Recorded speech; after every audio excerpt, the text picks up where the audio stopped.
And still the undisputed UFC welterweight champion of the world, Makhachev! Россия, доказали, что мы номер один в мире. Все рекорды мы побьем.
All the shit you talk, it's okay. You make sure you back it up. No, I know. So I don't know whatever story you made up about meeting me. I've never encountered that story. You know that, right? Okay. Listen, you're a good fighter. Show up, keep winning, and you can do anything. Does that make sense? You got massive fights in this division. You got me, you got Patches, you got Islam. Show up and fight. Does that make sense? You're an animal. You're strong. Does that make sense? I don't know about any story where I've met you and I've chat shit to you. You know that? In this sport, if people talk shit, I ignore. Does that make sense? You're a good fighter. You're young. You're strong up here. Yeah, that means you can do anything. Does that make sense? Spread good. Do good. You knock people out. You beat people up. That's what gets respect. Does that make sense? You make. Just boring fuck, dude. He landed a head kick in round 2, and other than that, he did nothing! For 20 minutes! He did fucking nothing! That's the truth! Zero! He caught him with a head kick in round 2, and other than that, he did fucking nothing! The whole fight! Congratulations, you did it. The 17th straight win. It was a tough fight to get there, but how good do you feel right now, having accomplished what no one else in the history of our sport has ever done before? I feel happy. Thanks so much. Feel happy. Hard fight. It's a good fight. Good opponent. And now it's no more Anderson Silva. Islam Makhachev record. I like this. What about the fight maybe surprised you the most? Was it like his resistance on the takedown? Was it his striking, if anything at all? Jan is good opponent, you know, and very hard to fight with someone who stand and wait, you know. He just waiting, and very hard to show good performance with someone like that. He like stand, I see his leg, try to take him down. He have like some good defense, you know, but very hard to show good performance with someone like that. It seems like between every round, Ian was saying something to you, kind of trying to give you a hug, touching you on the head. Beginning of the 5th round, he high-fived you. Dana White said he hates that. He wish you guys would just... Bro, honestly, I don't understand, man. This is the fight. This is not something we have to, like, hug each other every round, you know. We're going to war to broke their face, to broke the eye, you know. That's why I respect all my opponents. But Jan, I don't know, he respect too much. All week the story had been asking you if he's your toughest opponent. Now that you've shared the cage with him for 5 rounds, was he your toughest opponent? And if not, where do you rank him? Oh, maybe top 3, bro. January, end of the year, I have to fight. Even the end of this year? Yeah, because I'm not like 20-somethings. I'm 34 years old and I have to fight as soon as possible because I'm not cut much weight. I don't have like any big injuries, just have to maybe double check my nose. That's it. Islam Makhachev has officially made UFC history, but at UFC 330, after 5 fiercely competitive rounds against Ian Machado Garry, the result was far closer than anyone expected. Makhachev walked away with the unanimous decision victory, the judges scoring it 49-46, 49-46 and 48-47. Yet here's the thing, those scorecards barely tell the full story. Garry pushed the champion harder than we've seen him pushed in years. His size, movement and striking created problems at every turn, forcing Islam to fight for nearly every opening. Round after round, Garry refused to break. But Islam kept hunting for the moments that mattered most. He closed the distance, brought his wrestling into play, and took control during the key stretches of the fight. Then came the second round. In one flash, Islam reminded everyone why he's dangerous anywhere. A head kick that sent Garry crashing to the canvas. Suddenly, this was no longer just a battle of styles. It became a test of whether Garry could survive Islam's relentless pressure, and whether Islam could finally crack the puzzle standing right in front of him. Yep. Over the bigger guys. And this is the question. As he's moved up to 170, there's some guys like Morales that are absolutely gigantic. And what happens if he fights those guys? The gap is bigger than it is with Ian Garry. Ian, again, out of the 10 victories that he's had inside the octagon, he's only had 3 stoppages. Yep. Morales kills everybody he touches. Right. I mean, Carlos Prates is a murderer. I mean, he just puts it on you and knocks out guys with one shot. Ian is not that same guy. He's a strategic striker who's very technical, but he doesn't have nuclear power. Right. Yeah. Carlos Prates has nuclear power. Morales has nuclear power, and they're both massive guys. But the real surprise wasn't just Ian Garry's size. It was how difficult he was to control. Islam is known for taking opponents down, getting on top, and making them feel trapped. Yet against Ian, that dominance didn't come easily. For long stretches, Garry managed to stay out of Islam's strongest positions. And Daniel Cormier noticed exactly what was different about this fight. I think Islam struggled tonight to gain or get to the control position. When he finally did in round 5, he was able to keep him there like we're used to seeing. But Ian Garry was so well trained, he made it difficult for him. Now, and this is where the move to 170 pounds becomes really interesting. At lightweight, Islam could overwhelm bigger opponents once he got them down. But at welterweight, the fighters are naturally larger, stronger, and harder to hold down. Joe Rogan believes that difference was clearly visible against Ian Garry, and it could become an even bigger problem as Islam faces stronger contenders. It's going to be, but there is also a significant difference in the amount of taxing that it takes on Islam's body. The tax that he has to pay to hold these bigger, stronger guys down. Yes. Look at what he did to Justin Gaethje. Look at what he did to Dustin Poirier. Look at what he did to Charles Oliveira. I mean, even Moicano, it was like a round. Just crushes him when he gets on top of him. This is the difference between him at 155 and him at 170. And you know, I mean, I understand what he wants to do, and I understand that he wants it, but man, if I was in his corner, it's hard. I'd be like, maybe. It's hard to tell a man that is the champion there to go back down and cut that weight. I know. But it was different. It was noticeably different. The welterweights are going to be much more difficult for him, and he's going to have to just keep improving. But again, we so frequently judge him on a different scale than most. Of course. Because most champions would win that fight in the way that he did tonight, we'd be like, oh my God, they're awesome. Yes. But Islam is just different. Great point. 17 straight UFC wins. But Dana White saw another side of the fight. A moment where Ian Garry may have had a real chance to change everything. Going into the 5th round, Islam had already taken serious damage, while Ian still looked dangerous and fresh. Dana believes that if Garry had pushed harder and attacked with everything he had left, the final round could have completely changed the story of this fight. But instead, Islam found the opening he needed. I think that, you know, this is my honest opinion on it. I felt like tonight was set up for the upset. I felt like the upset could happen tonight with so much on the line, all the records that Islam has, and he's going to break Anderson Silva's record.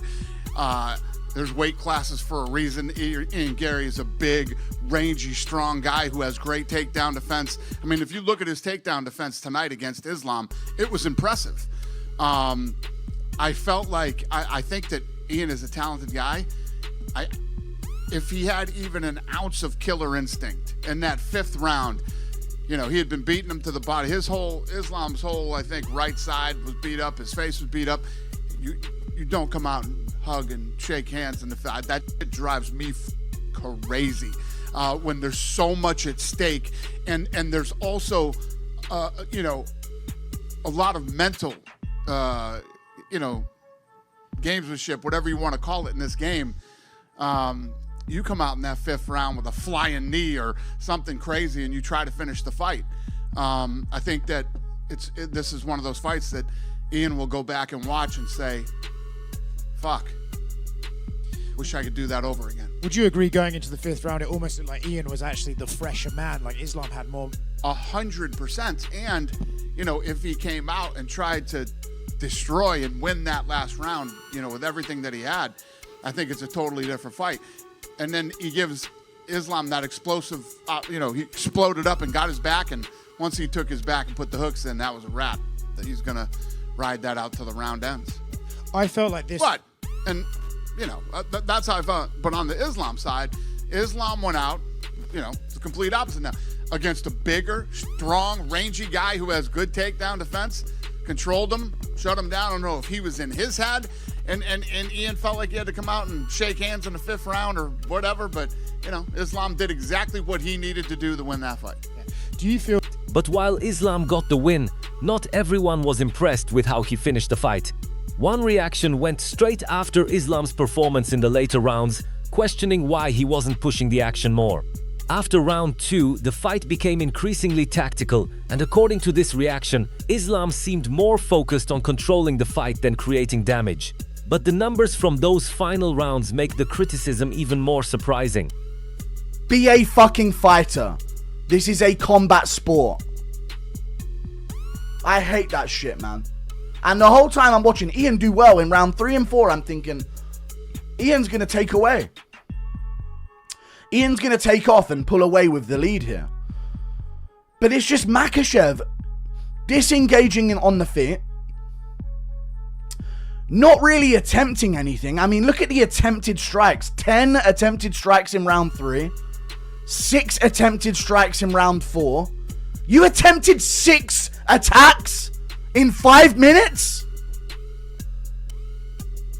3 in round 5, 0 significant strikes in round 5 to Ian Garry's 7. But you got the back at the end and held on for dear life and avoided combat as best you could and didn't look for a rear naked choke. So you win a fight?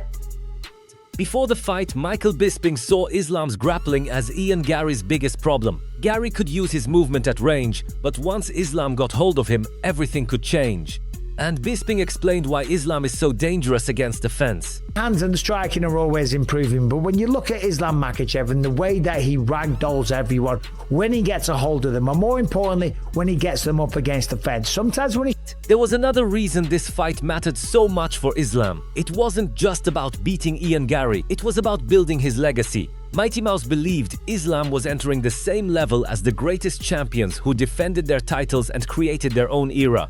But he also warned fans not to expect a wild brawl. And then he defended it. Those guys on a different level. Ilya Topuria, he won the belt, Alex Volkanovski, then he knocked out Max Holloway, and then he went to lightweight. He did win the lightweight belt, but he didn't defend it. So Islam Makhachev is going into his own era with the other athletes who've been able to win it and defend it. So be patient, enjoy the fight, watch for the technique, understand the gamemanship that's going on in this fight. It won't be a rock'em sock'em bloody. It's not going to be Roy McDonough versus Robbie Lawler. It's not going to be that fight. It's going to be a very, very high technical. But the real question was how Islam would beat Ian Garry.